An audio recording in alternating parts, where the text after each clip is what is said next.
Oke, selamat pagi, Assalamualaikum warahmatullahi wabarakatuh. Jadi hari ini akan ada dua materi yang akan disampaikan ya. Jadi saya akan sedikit mereview apa yang sudah disampaikan di bagian terakhir perkuliahan yang lalu terkait pertumbuhan sel dalam CSTR. Kemudian nanti kita akan masuk ke bagian stoichiometri pertumbuhan mikroba. Jadi sudah disampaikan di pertemuan terakhir, kita bisa membuat 3 jenis pemodelan ya menggunakan reaktor CSTR. Yang pertama adalah untuk sel, kemudian nanti untuk substrat, dan yang ketiga adalah untuk produk. Ya, jadi biomasa atau sel, substrat, dan produk. Tiga-tiganya dibangun dari neraca massa masing-masing komponen. Nah, dari neraca massa sel, kita kemarin sudah melihat kalau kita mengasumsikan kondisinya adalah steady state ya, steady state berarti tidak ada akumulasi, oke. Kemudian tidak ada endogenous metabolism, ya. Lalu kalau kita bisa menetapkan parameter yang namanya dilution rate ya. Jadi dilution rate ini adalah laju alir atau debit dibagi dengan volume reaktor. Ini kita bisa atur. Jadi ini adalah parameter yang kita bisa atur, dan sebetulnya kalau Anda lihat dilution rate ini satuannya apa? Satuannya kan menjadi seper waktu ya, misalnya seperjam gitu. Ini adalah kebalikan dari waktu tinggal ya. Seper waktu tinggal. Karena waktu tinggal itu adalah volume reaktor dibagi laju alir atau volume dibagi debit ya. Jadi dilution rate atau juga bisa disebut dengan laju pengenceran itu adalah laju alir dibagi dengan volume reaktor. Waktunya waktu ya. Satuannya seperwaktu atau seperjam misalnya. Nah, dengan asumsi bahwa kondisinya steady state, tidak ada endogenous metabolism, kemudian medium yang masuk ke dalam reaktor itu adalah steril, Anda bisa dapatkan bahwa laju pertumbuhan mikroba itu akan bergantung pada dilution rate. Atau artinya Anda bisa mengatur laju pertumbuhan mikroba di dalam CSTR itu dengan mengatur dilution rate. Cara mengatur dilution rate bagaimana? Ya tinggal mengatur F-nya, tinggal mengatur debitnya. Oke, nah kalau kita kembali ke monod ya, persamaan monod untuk substrat tertentu yang berfungsi sebagai substrat pembatas, maka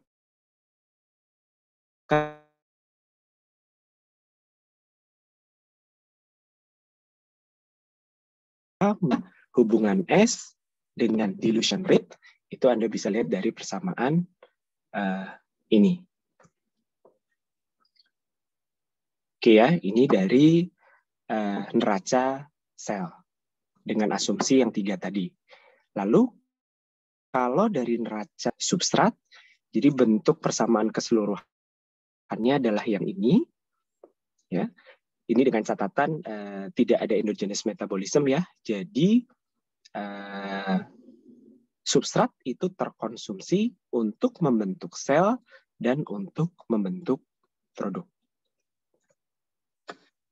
Oke, kemudian kalau tidak ada pembentukan produk, ini bisa Anda abaikan dan kondisinya mencapai steady state, ya, Anda bisa mendapatkan ini. Di sini ada istilah YX per S dengan superscript ya. Jadi bagian atasnya M ini menyatakan maksimum yield. Jadi ini adalah yield dengan mengasumsikan bahwa seluruh substrat terkonsumsi itu dipakai untuk pertumbuhan sel. Ya, jadi maksimum yield yang bisa didapatkan untuk pertumbuhan sel. Sehingga dari neraca massa tadi kan Anda dapat D sama dengan mu G ya, dari persamaan di sel yang di depan tadi, sehingga Anda bisa dapatkan ini. Lalu ininya diganti pakai yang monod tadi. Ya, jadi ini didapatkan hubungan X terhadap D itu didapatkan dengan asumsi-asumsi yang sudah disebutkan tadi. Oke, bagaimana kalau terjadi endogenous metabolism? Jadi dari substrat yang dikonsumsi itu tidak semuanya menjadi sel yang baru ya, tapi sebagian dipakai untuk melakukan endogenous metabolism gitu.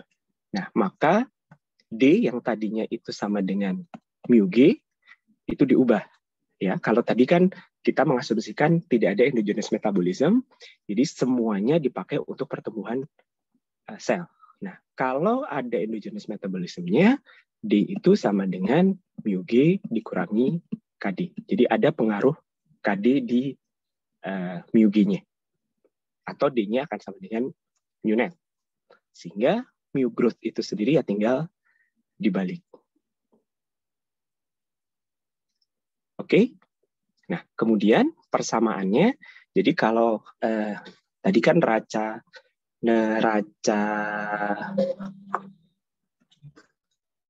substratnya ini ya, neraca substratnya sebentar.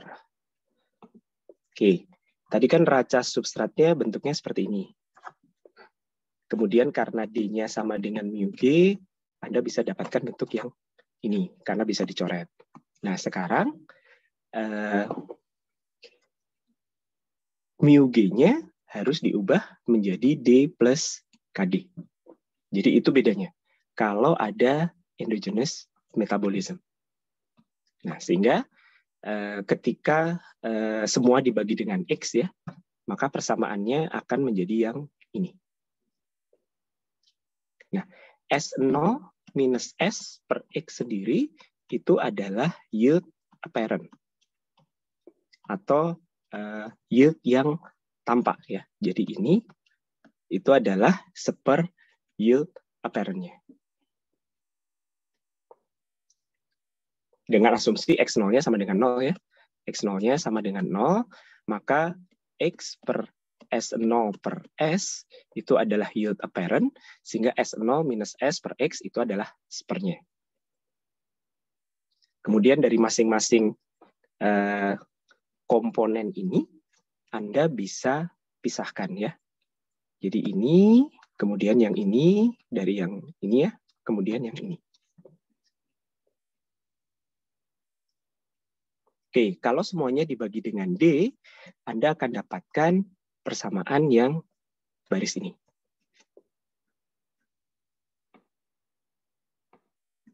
Oke, dari persamaan yang baris ini, Anda bisa lihat bahwa yield apparent, kalau tadi kan yield maksimum ya, jadi maksimum sel yang bisa dibentuk dari konversi substrat, tidak ada endogenous metabolism.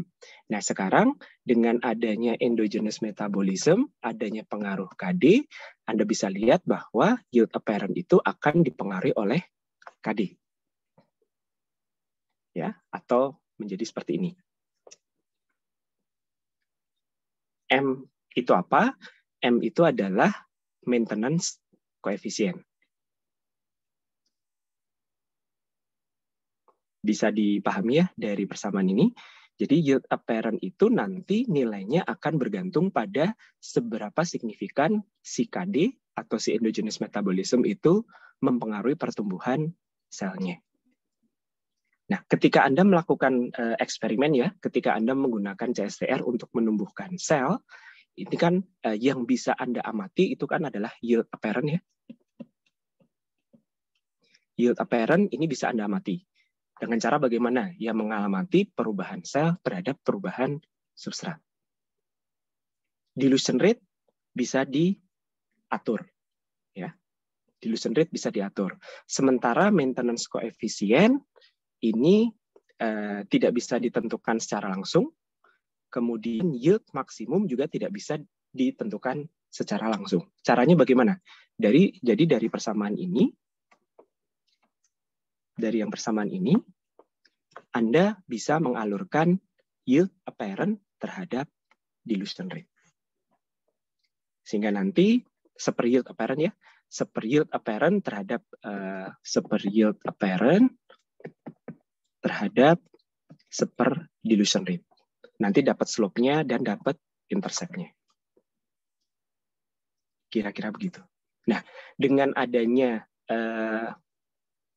KD, dengan adanya endogenous metabolism, maka hubungan S menjadi seperti ini. Jadi ada, tadinya kan hanya begini ya, kalau tidak ada endogenous metabolism kan dibalik dari monod ya, Anda dapat yang kiri ini. Nah, kalau ada endogenous metabolism, Anda dapatkan yang ini.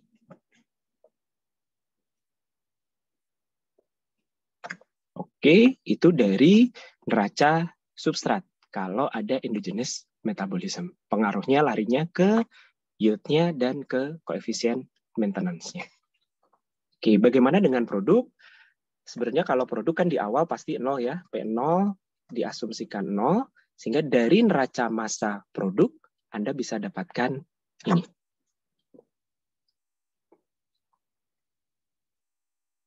Nah, dari neraca massa substrat, kalau yang di awal Anda dapat yang ini, ya, yang ini, dengan asumsi tidak ada pembentukan produk, maka neraca massa substrat kalau ada produk dan ada KD, berarti Anda tinggal tambahkan ini. Jadi dari persamaan yang ini ya, persamaan yang ini, ya, dari persamaan yang ini, Anda masukkan ke sini. Tapi mu growth-nya diganti dengan D plus KD. Ini kalau ada KD-nya. Kalau tidak ada KD, ya mu growth-nya sama dengan D. Gitu aja langsung ya. Sehingga Anda bisa dapatkan hubungan sel terhadap D dan parameter-parameter lainnya menjadi seperti ini.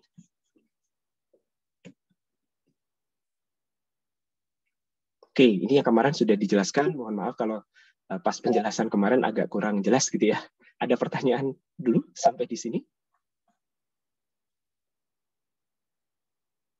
Jadi kembali lagi, Anda perlu membangun atau Anda perlu memahami dulu bagaimana neraca massa dari tiap-tiap komponen ya, ada 3, ada X yaitu sel, kemudian substrat, kemudian produk. Itu neraca massa secara umumnya seperti apa. Nah, kemudian dengan asumsi-asumsi tertentu, Anda bisa sederhanakan dan kemudian hubungan antara parameter tersebut Anda bisa hitung gitu ya. Ada pertanyaan? Silakan.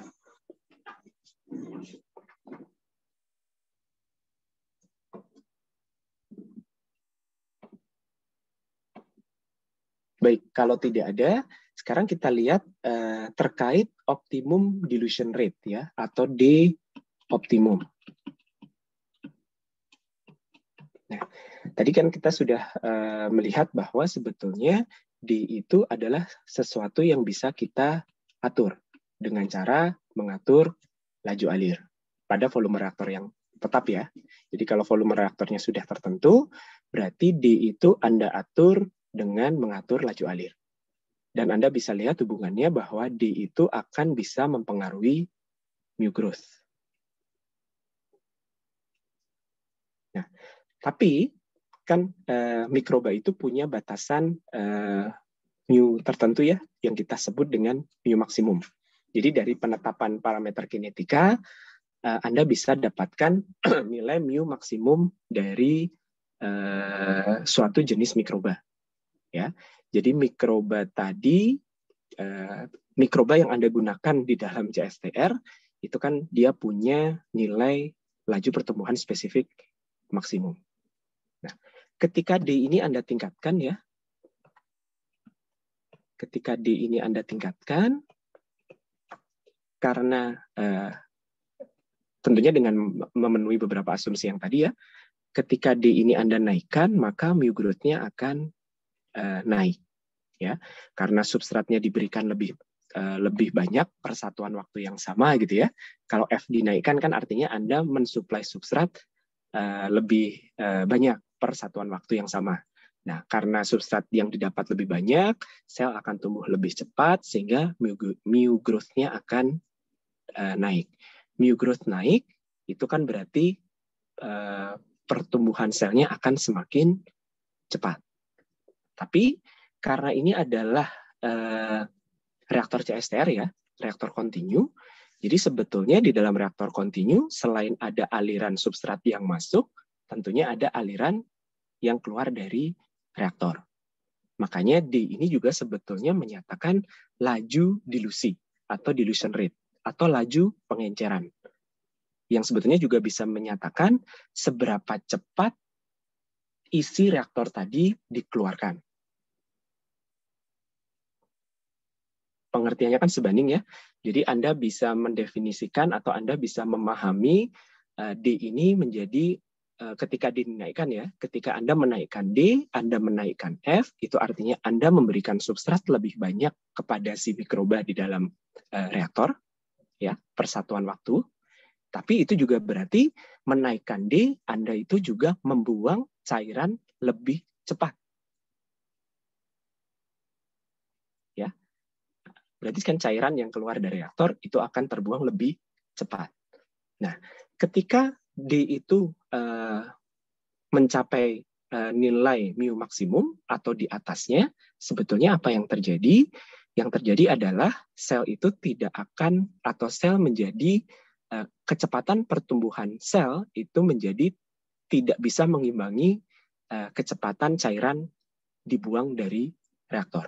Jadi dia belum sempat tumbuh ya, dia belum sempat memanfaatkan substrat yang masuk ke dalam reaktor karena datangnya sangat cepat gitu ya, sehingga dia belum sempat tumbuh dengan baik, belum sempat membelah diri dengan baik ya, sehingga nanti langsung terbawa keluar dari reaktor. Sehingga pada nilai tertentu bukan mu gain-nya akan naik, tapi dia akan ngedrop ya, karena selnya belum sempat tumbuh. Bisa dipahami ya. Jadi itu sebetulnya pengertian dari dilution rate. Nah sekarang bagaimana menentukan dilution rate yang optimum? Nah pengertian optimum ini sebetulnya berkaitan dengan apa sih tujuan Anda melakukan fermentasi di dalam CSTR ya, atau di dalam reaktor. Kan ada dua tujuan ya. Anda ingin menumbuhkan selnya. Jadi kalau ini fermentasi yang bertujuan untuk menghasilkan sel, berarti kan Anda ingin mengoptimalkan pertumbuhan selnya, atau Anda ingin mengoptimalkan pembentukan produknya.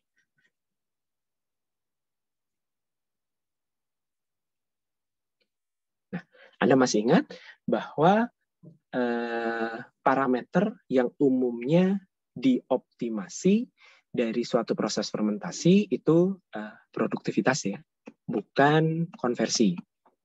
Karena Anda masih ingat kalau Anda mengejar konversi yang setinggi-tingginya atau fermentasi itu tidak mungkin dilakukan pada konversi yang 100% gitu ya, karena nanti akan berakibat pada laju reaksi yang makin lambat dan waktu reaksi yang makin lama.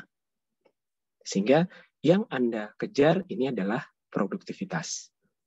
Ini menyatakan jumlah, bisa jumlah sel atau bisa jumlah sel atau jumlah produk ya, per volume reaktor per waktu. Ya, jumlah per volume per waktu. Sehingga sebetulnya dari neraca massa, Anda kalau misalnya ingin mengejar produktivitas sel, sebetulnya ini menyatakan konsentrasi sel dikalikan dilution rate. Ya, produktivitas sel itu adalah konsentrasi sel dikalikan dilution rate. Bisa dipahami ya? Sebaliknya, kalau yang Anda kejar adalah produktivitas produk, ya, pembentukan produk, maka konsentrasi produk dikalikan dilution rate. Dari satuannya kan sebanding ya. Jadi X itu adalah konsentrasi atau jumlah per volume ya, massa per volume. Jumlah ini kan bisa dalam bentuk massa per volume per waktu. Satuan D adalah per waktu. Yang produk juga sama. Jadi tergantung Anda pengen mengejar produktivitas yang mana? Apakah sel ataukah produk? Nah, kalau sel, dengan asumsi, jadi kalau Anda inginnya adalah mengejar produktivitas sel, artinya fermentasi itu tidak membentuk produk ya, hanya sel saja. Kemudian Anda mengabaikan KD ya, tidak terjadi endogenous metabolism, kan Anda dapatkan hubungan X seperti ini ya. Yang ini. Nah, produktivitasnya yang mana? Ya, produktivitasnya ya ini Anda kalikan dengan D.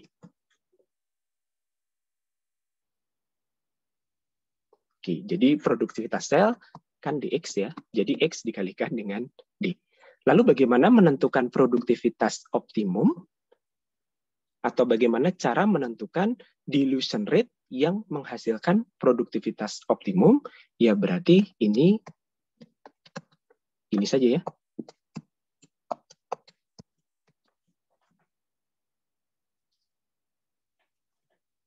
Atau kalau yang Anda kejar adalah produktivitas sel, produktivitas produk, maka dilution rate optimumnya adalah ini.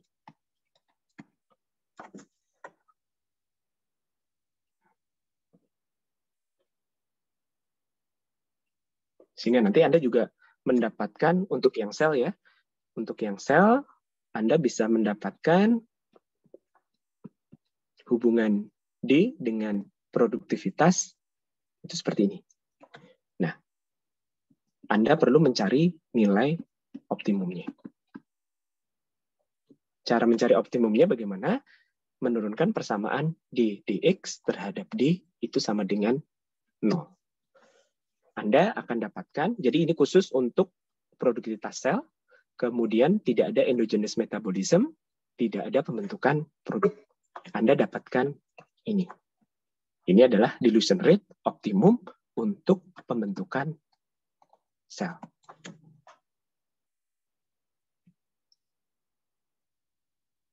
Oke, apakah ada yang mau ditanyakan?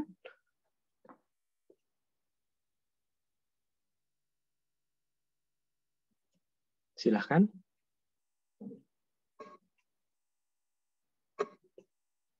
Dari Pak Chandra atau Pak Guntur, apakah ada yang mau ditambahkan? Silahkan, Pak.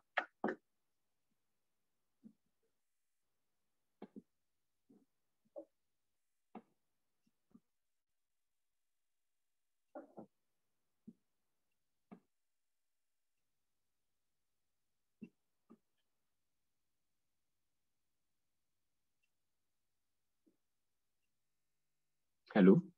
Ada yang mau ditanyakan dari mahasiswa?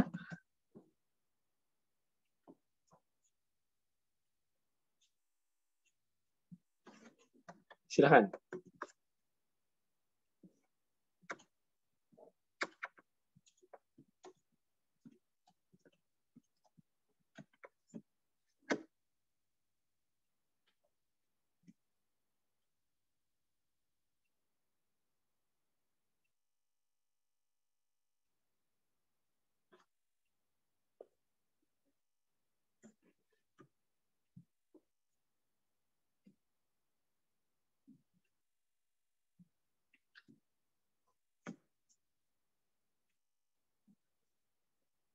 Halo, ini suara saya masih terdengar kan ya? Masih, Pak. Oke, artinya tidak ada pertanyaan. Sudah cukup jelas.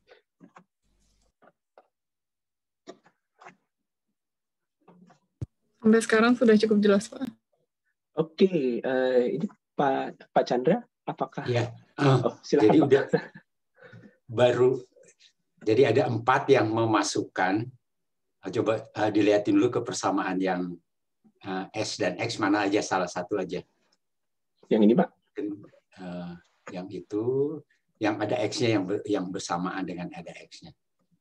Oke.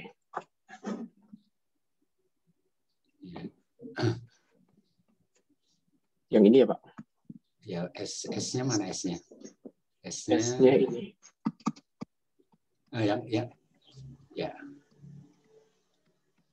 Yang mana aja. Nah, jadi ada baru 4 yang menyampaikan Coba perhatikan lagi, hanya baru 4 orang. Ini kan peserta ada berapa sih? 15, Pak. Ya, coba kalau udah lebih setengahnya, coba perhatikan itu gitu.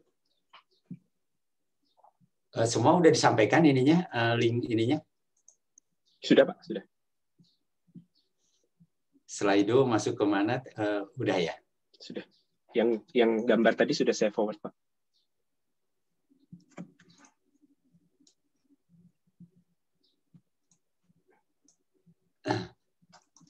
Coba masukin lagi. Coba lihat persamaan itu apa? Ini baru ada 4 orang aja yang masukin.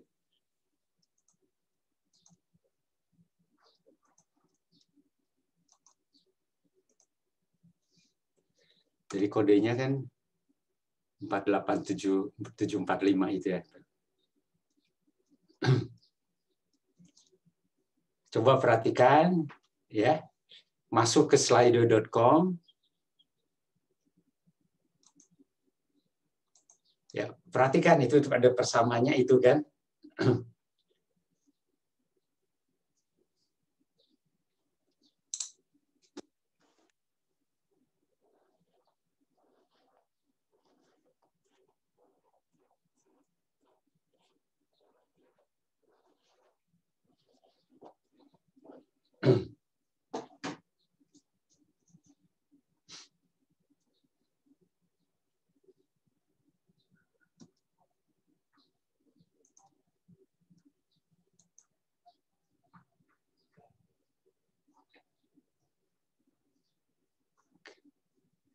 Tidak ada yang masukin. Coba yang baru masukkan baru 4 orang.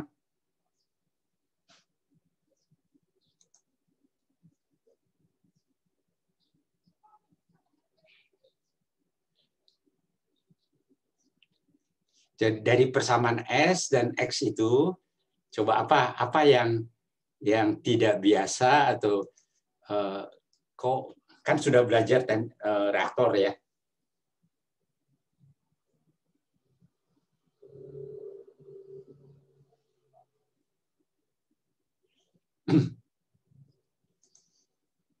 Ya, yang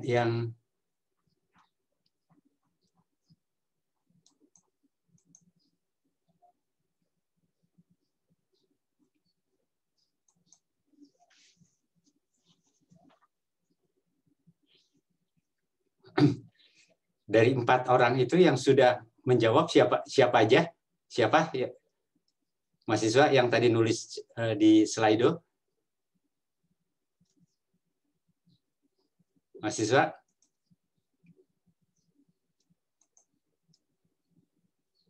Siapa?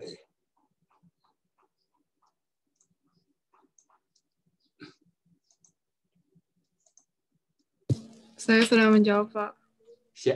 Siapa? Sebutin namanya. Priscilla, Pak. Ya. Apa keanehannya, Priscilla? Kalau Atau dari yang tidak biasa apa? Kalau dari yang saya lihat, pada S tidak ada S0, sedangkan di X menghitung S0, Pak. Nah, kalau menurut Anda aneh nggak? Iya, Jadi, Pak, aneh. Ya. Coba ingat pelajaran teknik reaksi kimia di reaktor. Ada nggak konsentrasi keluaran tidak tergantung kepada konsentrasi awal? Ada nggak? Coba ingat orde 1, orde 2. Ada nggak yang konsentrasi reaktan keluaran itu tidak bergantung kepada konsentrasi awal? Tidak ada, Pak. Selalu bergantung dengan konsentrasi awal. Nah, persoalannya kenapa ini benar nggak persamaan itu gitu? Atau maksudnya bukan benar udah karena diturunin udah betul ya. Tapi mengapa itu terjadi? Sehingga saya ini pernah dibahas di DAS BP semester lalu karena kenapa? Silakan. Substratnya dipakai buat membuat biomasa ya, Pak. Makanya S-nya tidak bergantung dengan S0. Iya, jadi kan di dalam reaksi kimia yang dipelajari itu kan nggak ada gitu. Nah, kenapa terus kemudian S0-nya bisa hilang? tadi dikatakan bahwa membentuk biomasa, terus kenapa S0-nya hilang?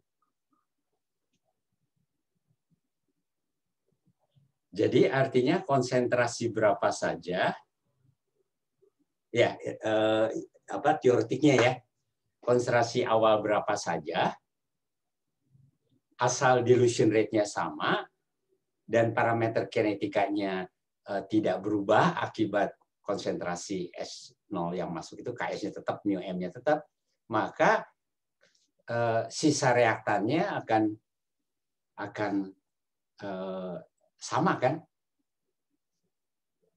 Betul nggak? Ya, jadi Anda punya wadah yang sama, laju alir sama, mikrobanya sama. Kalau dinaikin konsentrasi reaktan awalnya, ya misalnya dari 10 gram menjadi 15 gram, maka konsentrasi sisa reaktannya tidak berubah.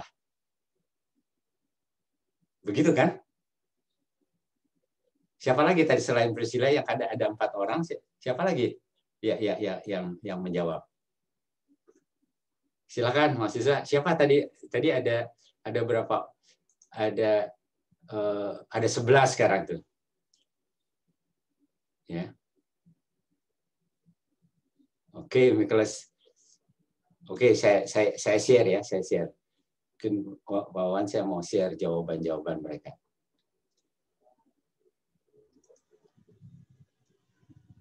Silakan, Pak.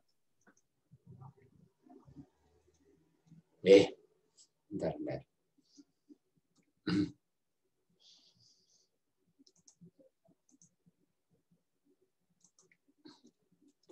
Ya, jadi yang disampaikan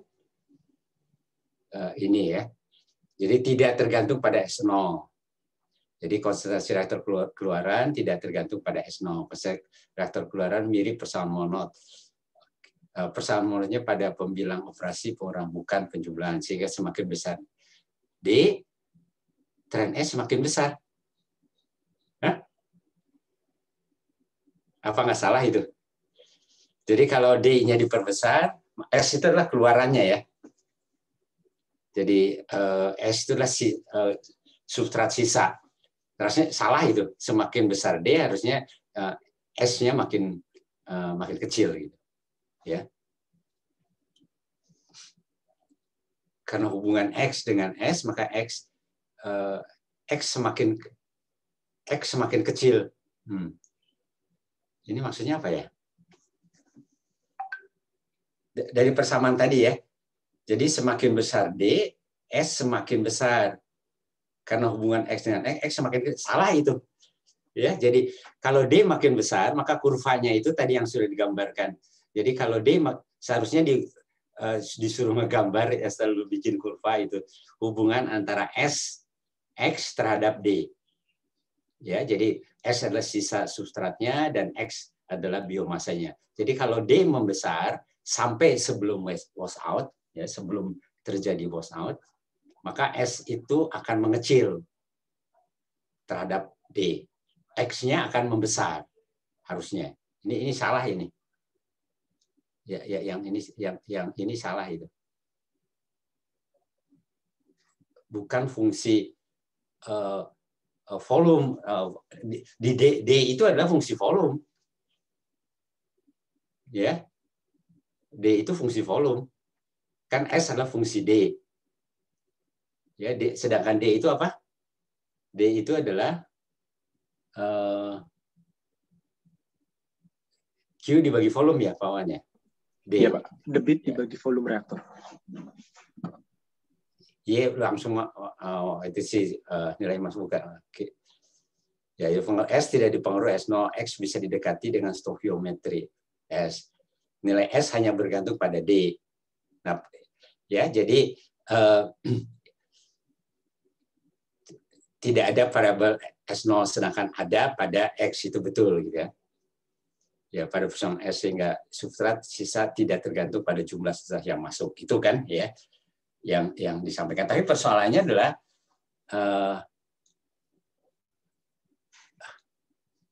Mengapa itu terjadi? Dan itu tidak akan pernah terjadi di reaktor kimia. Ya, jadi tidak pernah terjadi di reaktor kimia itu. Ya, jadi mengapa begitu? Mungkin ada yang mau jawab atau tadi Priscilla udah menjawab. Mungkin yang lain?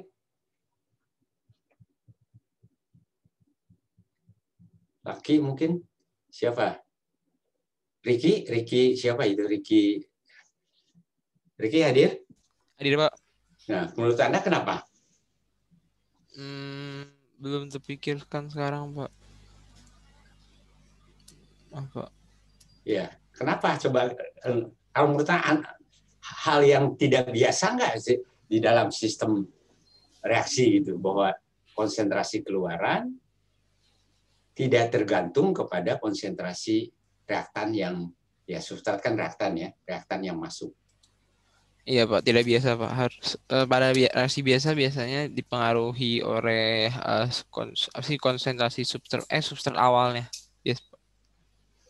Ya, ya tadi sudah ada yang tadi kan di dalam itu sudah menjawab, Priscilla sudah menjawab bahwa S0-nya itu kan terinkorporasi ke atau ada di persamaan biomasa, ya. Jadi masuk di dalam persamaan biomasa. Nah, jadi kita harus ingat bahwa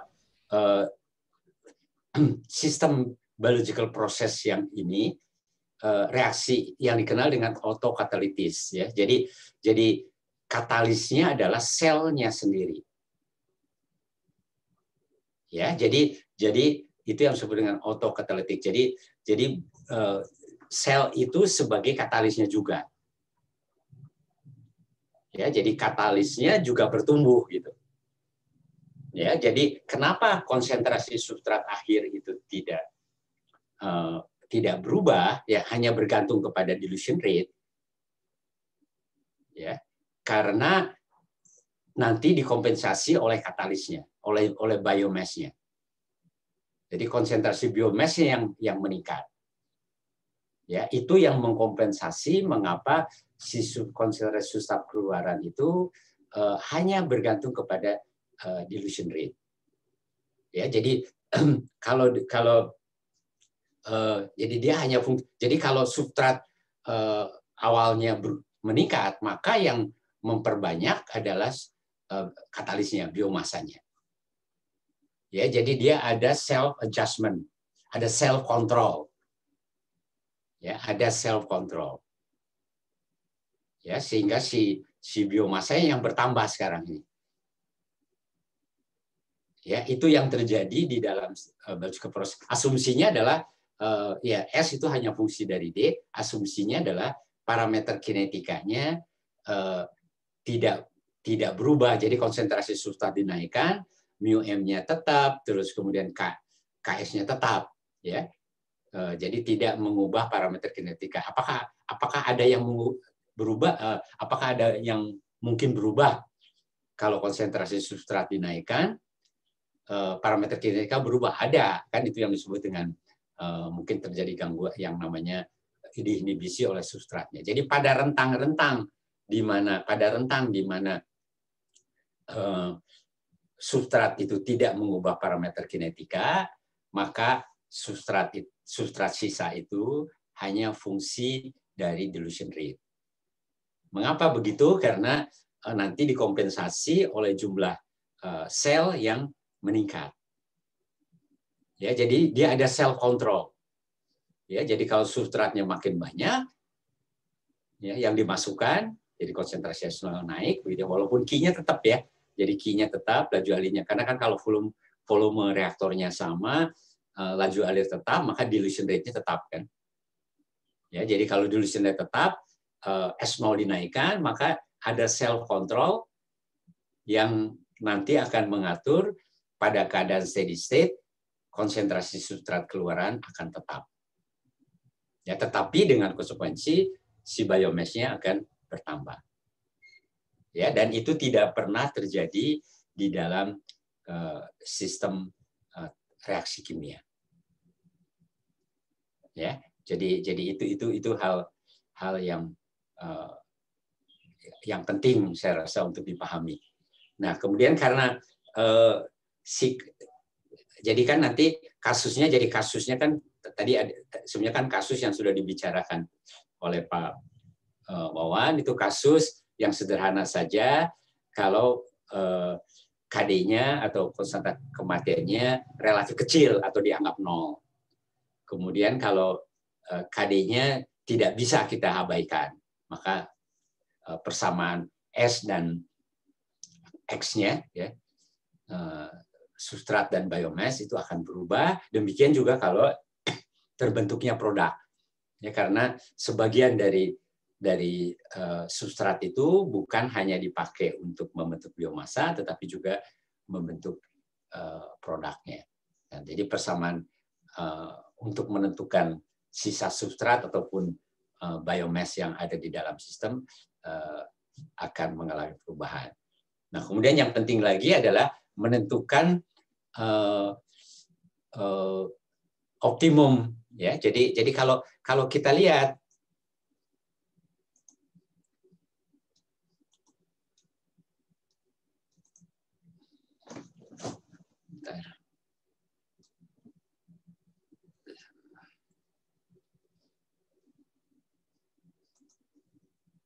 saya mati sebentar.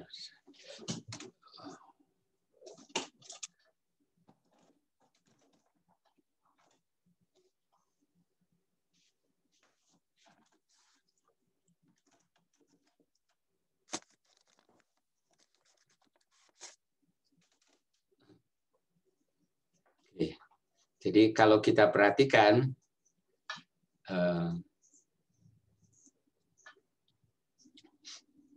jadi ada tiga itu. Jadi dalam kasus ini adalah dalam kasus sebentar kok yang di sebentar.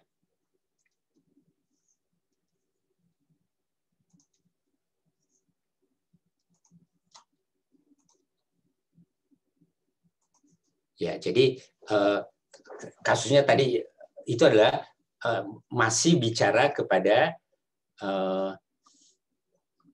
CSTR, ya, jadi sistem yang teraduk sempurna.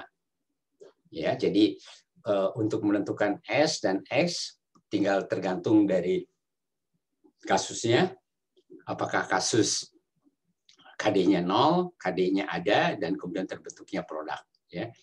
Nah, kemudian yang kita yang penting, salah satu yang penting adalah dilution rate. Ya, jadi dilution rate itu adalah volume dibagi dengan laju alir. Ya. Nah, kalau kita lihat tadi sudah disampaikan oleh Pak Wawan, ya, jadi melihat bagaimana S terhadap D ini. Ya. Nah dilution rate terbalikin ya. Laju alir dibagi volume, ya. Sebentar, volume dibagi laju alir. Pak, terbalik, Pak. Q dibagi V, Pak. Ya, terbalik, ya. Jadi dilution rate itu adalah laju alir dibagi dengan volume. Ya. Nah, kita tahu bahwa kalau dilution rate-nya dinaikkan, berarti Q dinaikkan.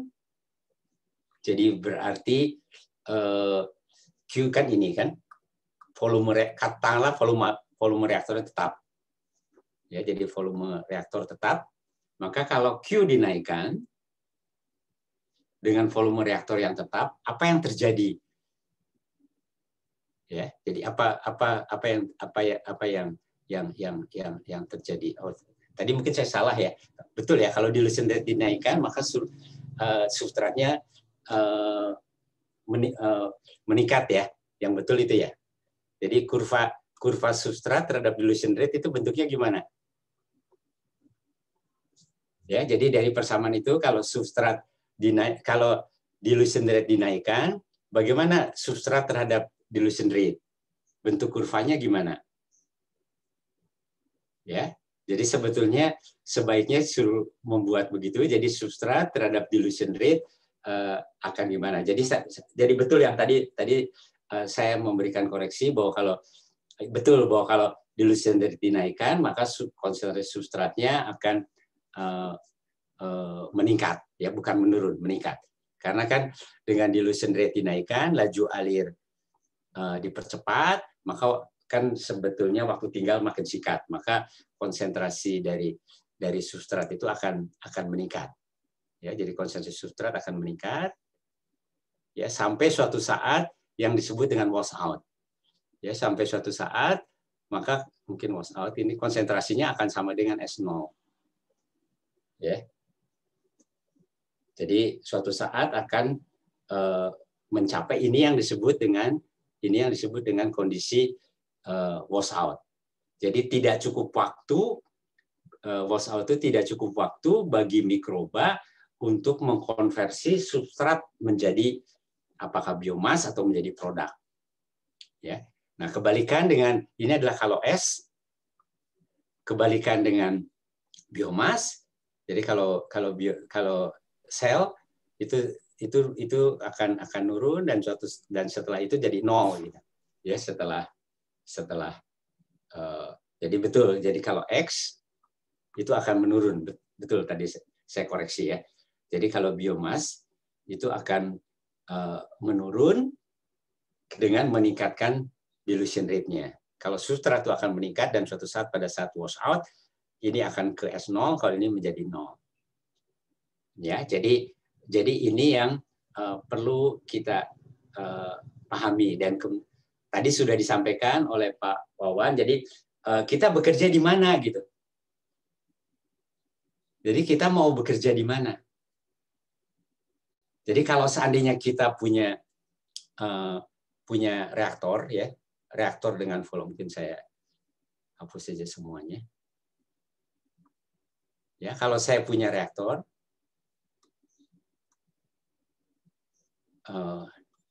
volumenya segini, ya, konsentrasinya ini S0, Q-nya divariabelkan, jadi Q itu sebagai variabel, ya. Pertanyaan saya adalah, Anda akan bekerja di Q berapa?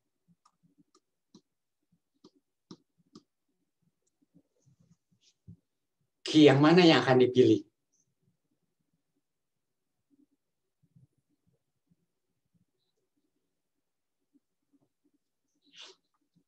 Itu pertanyaannya. Q mana yang akan dipilih?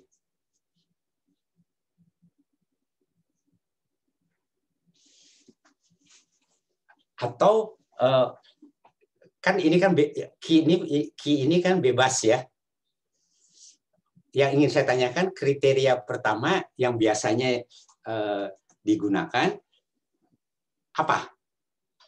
Ya, mungkin konsep pertanyaan saya adalah kalau Pak mahasiswa ini coba perhatikan, ya. Jadi kan biasanya kan kita kalau di soal-soal kan sudah diketahui, ya, volumenya sekian, konsentrasi awan sekian, laju alirnya sekian, tinggal dihitung nanti berapa. Nah, sekarang pertanyaannya adalah kan dalam kenyataan ini open, kan? Kita hanya punya reaktor, ya, punya bioma, punya sel, kemudian kita tahu kita akan bekerja dengan konsentrasi substratnya 10 gram per liter atau 100 gram per liter. Tapi laju alir yang saya pakai, apa yang akan menjadi kriteria perancangan?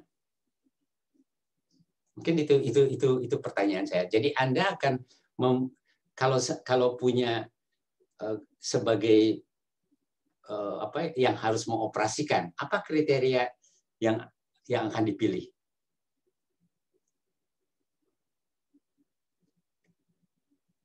Desi, kalau Desi apa kriteria yang akan dipilih? Apa yang akan menjadi tolok ukur, gitu? Desi? Hadir, Desi? Ya, Pak. Apa? Jadi kalau punya reaktor, ya, reaktornya sudah punya misalnya 1 meter kubik, gitu, ya. Kemudian biomasa yang sudah diketahui, konsentrasi substrat yang dipakai akan 100 gram per liter.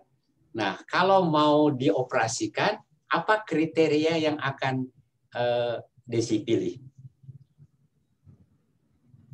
Sebentar Pak, saya masih pikir dulu Pak. Tapi sepertinya mungkin saya pilihnya kalau bisa ya apa ya Pak ya. Mungkin sebelum dia capai keadaan di mana dia jenuh gitu sih Pak. Oke. Kayak pengertian jenuh itu apa? Jadi apa ya yang akan dipilih gitu? Kan mungkin sudah belajar tentang reaktor apa di dalam membicarakan reaktor ya.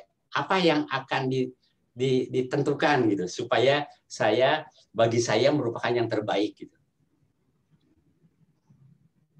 Pengertian jenuh itu apa? Ya sudah sih. Maksudnya kan tadi itu kan apa ya Pak, kurva S terhadap dilution rate kan dia naik terus saya itu garisnya terus gitu ya Pak ya. Ya mungkin sebelum itu kali Pak kayak di puncak pas-pasan sebelum dia jenuh gitu. Nggak usah lihat gambar-gambar dulu. Kalau ini aja sederhananya aja. Apa yang kalau saya punya reaktor, saya punya biomasa, punya sistem gitu ya. Terus saya punya substrat yang tadi itu misalnya 10 gram per liter. Nah, kriteria apa yang akan saya utamakan untuk nanti menjadi pegangan menjalankan sistem itu. Karena kan laju alir bisa bervariasi kan. Tapi kira-kira apa kriteria yang pertama yang ada di pikiran Desi? Mungkin substratnya nggak habis terkonversi 100%. Oke, good. Jadi yang pertama adalah konversi tertinggi gitu kan ya. Jadi atau substratnya habis. Jadi sedapat mungkin substrat dikonversikan sebanyak-banyaknya sehingga sisa substrat menjadi minimal, dan juga nanti ujung-ujungnya pasti limbah juga tidak jadi masalah begitu kan ya. Jadi konversi tertinggi gitu ya yang Desi pilih. Iya Pak. Konversi tertinggi. Good. Mungkin ada yang lain lagi yang Anda pikirkan? Jawaban yang bagus ya. Konversi tertinggi yang saya akan pilih. Ya, jadi substrat dihabiskan. Ada lagi yang lain? Atau Desi mau nambahkan? Produktivitas yang tinggi, Pak. Produktivitas yang tinggi. Alasannya kenapa yang Desi tidak dipilih? Kan itu jadi. Apa alasannya? Kalau Ricky bagus, produktivitas tinggi, tapi alasannya apa yang kesalahan apa yang disampaikan oleh Desi? Kenapa itu yang nggak dipilih oleh Ricky? Karena kalau menurut saya kan yang dicari tujuan kita melakukan fermentasi itu adalah agar mendapatkan si produknya dan mendapatkan jumlah produk yang lebih banyak. Itu menurut saya yang lebih diinginkan dalam proses fermentasi, Pak. Oke, apa salahnya kalau saya memilih konversi tertinggi? Jadi si substrat yield udah konversi tahu ya, udah dipelajarin apa? Iya. Jadi mengapa tidak dipilih konversi maksimum? Karena untuk mencapai konversi maksimum bisa membutuhkan waktu yang lama, Pak. Ya, jadi membutuhkan waktu yang lama. Oke, ada lagi bagus, Ricky. Ada lagi yang lain? Apakah menangkap yang disampaikan oleh Ricky? Oke, ada lagi?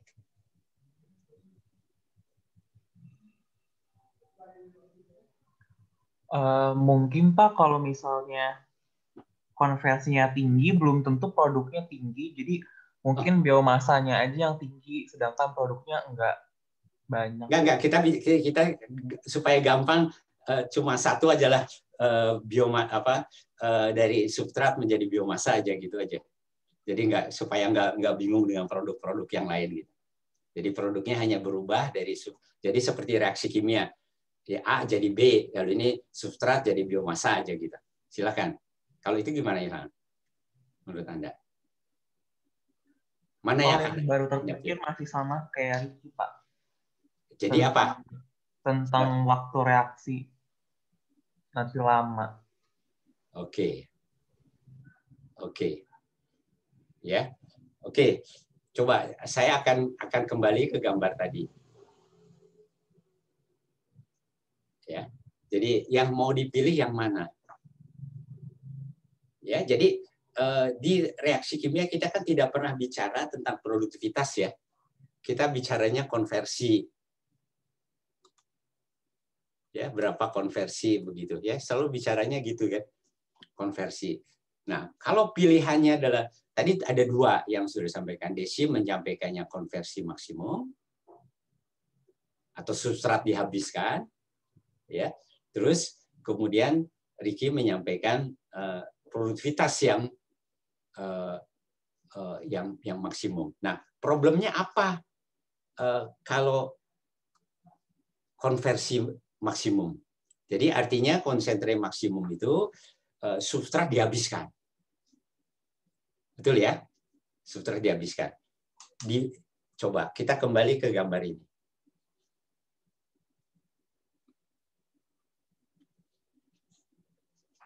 Ya, kurvanya kan tadi ini sampai. Kurvanya kan begitu.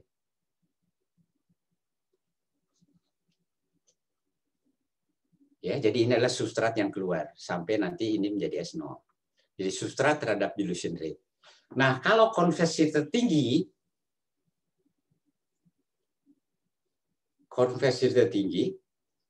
Anda akan bekerja di mana?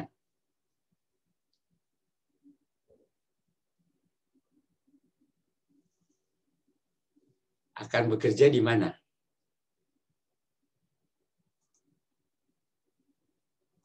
Sebelum steady state.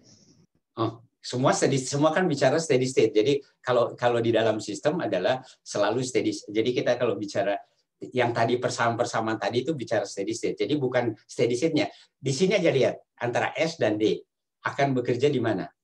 Supaya konversi tertinggi itu konsentrasi substrat yang keluar paling. Tadi yang jawab siapa?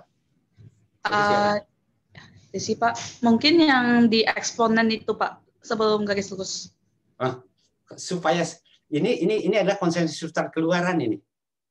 Konsentrasi substrat keluaran. Jadi yang rendah Pak. Iya, rendah berarti Pak. Di sini kan harusnya kan? Betul nggak? Oh iya Pak. Jadi ini adalah konsentrasi substrat terhadap D. Jadi supaya konversi setinggi-tingginya, jadi supaya S serendah-rendahnya kan di sini kan? Iya Pak. Akan bekerja di sini, di ujung sana. Jadi itu yang dikatakan bahwa kita akan bekerja dengan D yang kecil. D yang kecil kan berarti Q dibagi dengan volume tetap. Jadi berarti dengan Q yang kecil sekali kan? Ya, Q-nya kecil sekali kan, supaya bekerja di sini kan. Jadi kerjanya mungkin cuma netes makin tes itu ini akan habis ini substratnya. Tetapi konsentrasi biomasa juga tinggi gitu. Tapi kan kita konsentrasi biomasa kalau dilihat dari biomasa kan begini. Ya, jadi biomasa kan tinggi gitu. Konsentrasi biomasa. Betul, konsentrasi substratnya habis, biomasanya tinggi. Tapi persoalannya adalah yang penting kan berapa banyak biomasa itu terbentuk per satuan volume reaktor per waktu kan, itu yang disebut dengan produktivitas. Ya, yang produktivitas yang tadi sudah sampaikan, ya, produktivitas itu adalah D dikalikan dengan, kalau yang misalnya sebagai produknya itu adalah sel, maka yang kita mau lihat adalah produktivitas dari sel. Jadi D dikalikan dengan X. Nah, jadi maka itu kalau kita bekerja di sini, produktivitas itu kecil sekali. Ya, jadi X-nya tinggi tapi D-nya rendah sekali. Maka jumlah berat sel yang terjadi persatuan volume dan persatuan waktu itu rendah. Memang betul konsentrasi konversinya tertinggi, tetapi jumlah biomasa yang dihasilkan per satuan waktu, per satuan volume itu akan rendah. Itu yang tidak diinginkan. Ya, itu yang kemudian dibicarakan oleh Pak Wawan. Ya, sebetulnya kalau kita plot dx per d itu akan menjadi begini. Naik terus. Tetapi pada suatu saat, ini kan kita maka hati-hati dengan wash out ini. Tapi pada saat wash out, dia akan blok jatuh. Ini adalah D dikalikan dengan X. Nah, jadi ini yang cari optimumnya di mana. Ya. Nah, jadi persoalannya adalah kalau kita bekerja saya hapus saja dulu ya semua ya. Ada soal sebetulnya. Ada persoalan. Ya, ada ini X ya. Ini D ya. Jadi S adalah begini. S adalah begini. Ya, menjadi S0. X adalah begini. X adalah begini. Terus 0. Ya, ini adalah S. Ini adalah X. Nah, jadi ini adalah garis nanti mungkin di sebelah mana lah ininya ya. Nah, kalau D kali X itu begini kan. Jadi ini yang dicari tadi kan optimum. Nah, jadi kalau kita bekerja di D optimum ini, ada yang dikorbankan. Apa yang korbankannya? Produktivitasnya tinggi, tapi yang dikorbankan apa? Konversinya rendah, Pak. Konsentrasi apa yang rendah?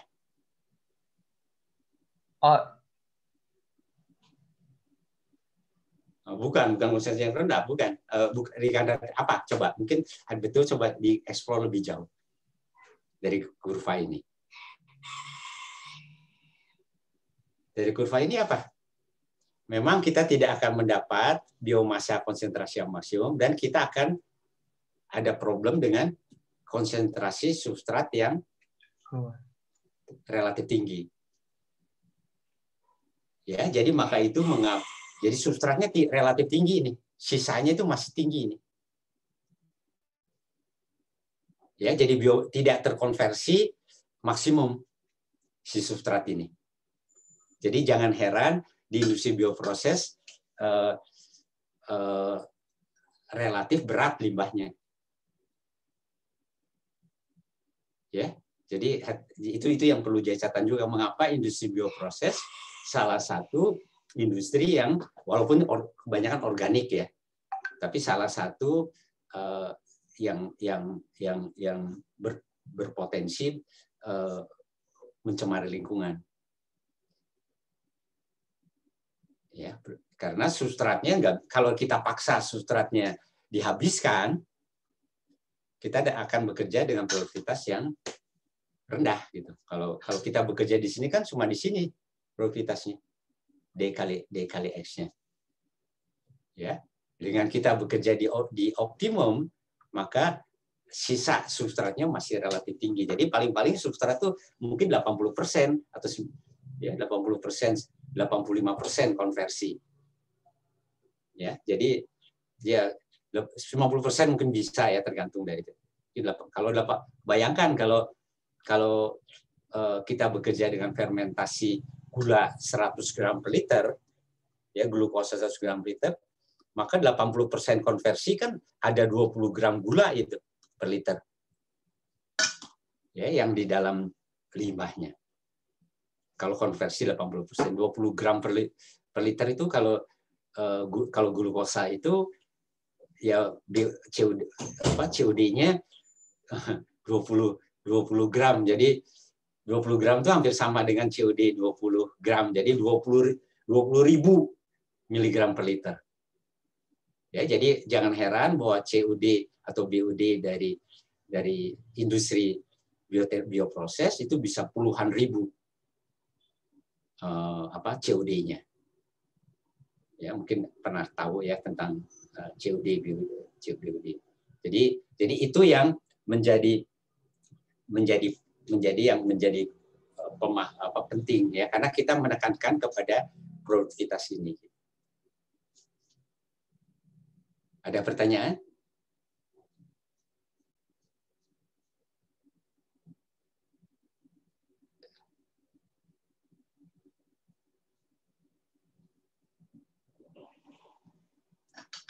Pak, saya mau tanya, Pak. Ya, silakan. Yang kurva ini kurva apa ya, Pak? Yang mana ini? Yang dilihat itu, Pak, yang optimum itu kurva apa tadi, Pak? Maaf, Pak. D kali X kan tadi yang diceritakan oleh Pak Wawan itu, D dikali X kan? Kenapa itu setelah yang melewati yang wash out itu kenapa langsung turun gitu? Turun seperti itu, Pak? Paham nggak tentang wash out? Apa itu wash out itu? Berarti dia itu kan ini sistemnya begini, sistemnya kan CSTR ya. Jadi ini volume reaktor, kemudian ada Q, ini ada S0. Coba bayangkan apa yang terjadi kalau Q kita naikkan. Apa yang terjadi? Waktu tinggalnya bentar, jadi terlalu bentar, jadi nggak sempat dikonversi ya, Pak? Iya. Jadi ada suatu titik di mana karena terlalu cepat, si substrat itu tidak sempat dikonversi menjadi X. Itu yang disebut dengan wash out.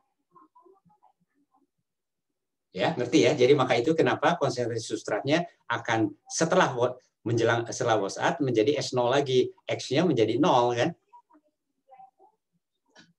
Oke, terima kasih, Pak. Ya, jadi nggak punya waktu buat sistem untuk maksudnya mikrobanya, jadi kan katalisnya mikrobanya. Tidak sempat mikroba itu mengkonversi substrat menjadi biomas. Karena kan tetap nggak bisa instan gitu. Ya, nggak bisa cuk-cuk gitu kan, tetap harus ada perlu waktu. Nah, itu yang disebut dengan titik di mana kalau sudah tidak cukup lagi waktunya terlalu singkat, itu yang disebut dengan wash out. Ya, jelas ya. Ada lagi pertanyaan?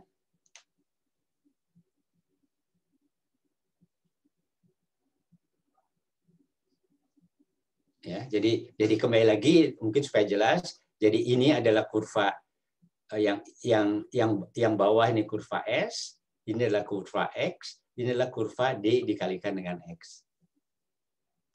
Ya. Nah, karena kan optimasi itu adalah produktivitas itu adalah D dikali X. Ya, produktivitas itu D dikalikan dengan X. Jadi dilution rate dikalikan dengan biomasnya, itu cuma produktivitas. Maka unitnya adalah produktivitas itu adalah kalau sel berarti jumlah sel atau massa sel per satuan waktu per satuan volume reaktornya.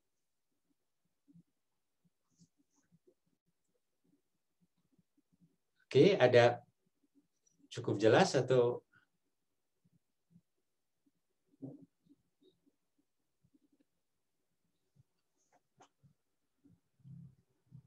ada?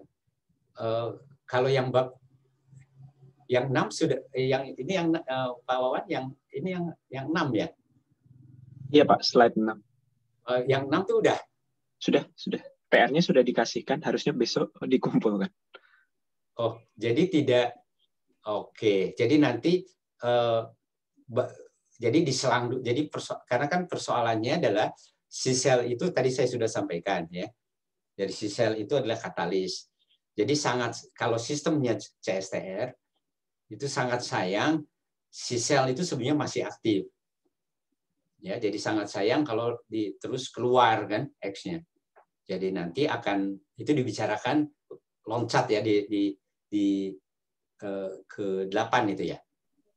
Oh iya, betul Pak. Jadi kita akan loncat ke bagian yang setelah ini. Jadi bicarakan tentang sebenarnya sel itu masih bisa kita manfaatkan dan bisa kita resirkulasi. Begitu ya. Jadi kalau itu dibicarakannya setelah ini ya, Pak Wawan ya. Iya Pak, di slide 8 rasanya. Oke. Jadi sebetulnya ya ini agak